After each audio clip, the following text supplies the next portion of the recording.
This is Will Buchanan reporting for the Walk for Liberty. Today is August 16th, 2008, day 108. Before Brooke and I left Miles City today to drive to the starting point of today's walk, we happened upon a natural food store, or as we like to call them, a hippie store, and decided to go in. After we had gotten back out to the car, Brooke noticed that they put our purchase in a Walmart bag. Probably they were reusing it from a previous shopping trip to Walmart, or perhaps another customer had brought some extra bags in and given them to them. In either case, instead of using a brand new bag, which probably would have had their store name on it, they decided to use an already existing bag from another company. I've heard it argued that the best thing for the economy is for consumers to spend, and that the more that's spent on products and services, the healthier the economy. Why else would people anxiously await such things as Christmas season sales to see how well the economy is doing? So by that logic, that natural food store was doing the economy a disservice by reusing a bag rather than purchasing and using a brand new bag. Since spending more is better, right? Well, not necessarily. It depends on what the money is being spent on. I'm reminded of a story called The Parable of the Broken Window. I might not recall the exact details of the story correctly, but here's the gist of it. Once upon a time, in a small town, there was a boy playing ball outside the shop of a baker. The boy accidentally hits the ball through the window, breaking the window pane. The baker runs out of the shop furious, saying now he'll have to come up with the money to fix the broken window. A bystander quickly observes, however, that the baker shouldn't be so quick to judge the boy, that perhaps there's a different way of looking at the situation.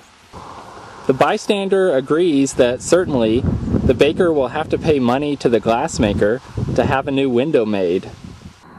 However, to light the fire in the kiln to make the glassmaker will have to buy coal from the miner. The miner, in turn, in order to mine the coal, will have to buy other products from other local storekeepers. Those local storekeepers will have to buy other products, and so on and so forth. So the observer concludes that instead of being scorned, the boy should be praised as a hero for providing work to the local community. The problem with the observer's logic, though, is that he failed to consider the opportunity cost of buying the new window. In economic terms, the opportunity cost is everything you gave up buying in order to purchase a certain item. So, for example, because the baker had to spend money on purchasing a new window, he wasn't able to spend that same money on purchasing more baking equipment for his business, or toward a trip to research more recipes or better baking techniques, or even to take his wife out to a nice dinner at a local restaurant. Note that any of those things would have provided real value to the economy. Because of the boy's action, the baker had to spend money just to get back to the level at which he was before, and wasn't able to purchase something that would have added value. The boy's action was a net loss to the economy because productive work had to be used just to get back to a neutral state.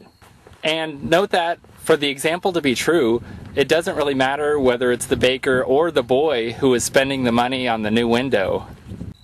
If it's instead the boy spending the money, he's still having to spend it to get the baker back to a neutral state, rather than spending it on comic books or candy or something else he would have probably rather bought.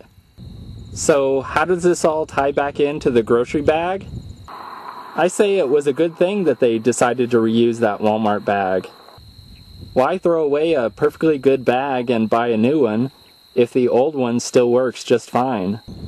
And it's always good to consider the opportunity cost. If you purchase something to replace something else which still suits your needs perfectly fine, then you're giving up spending that money on something else you might like, even if it might be way down the road. And also, don't forget the potential advantages of buying used or reusing such as you can often do on Craigslist or FreeCycle.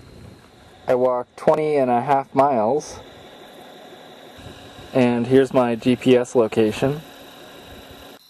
This is Will Buchanan for blog.walkforliberty.com, signing off.